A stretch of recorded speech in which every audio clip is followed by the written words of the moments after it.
পাহাড়ি এলাকায় এক ধরনের মরিচ গাছ আছে। দেখেন, ছোট ছোট মরিচ গাছ। গাছগুলো দেখতে খুব সুন্দর। এটাকে পাহাড়িরা ধান্না মরিচ বলে থাকে। ফুল ফুটেছে গাছে।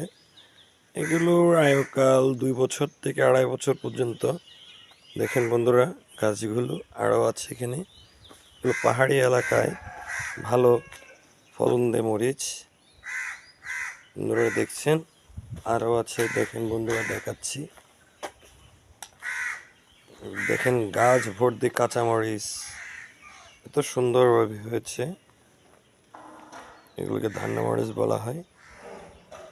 দেখছেন, গাছগুলো বেশি বড় হয় না, ছোট ছোট।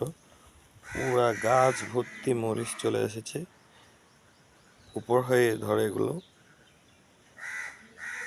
অতিরিক্ত ঝাল মরিচগুলো, গাছগুলো দেখে খুব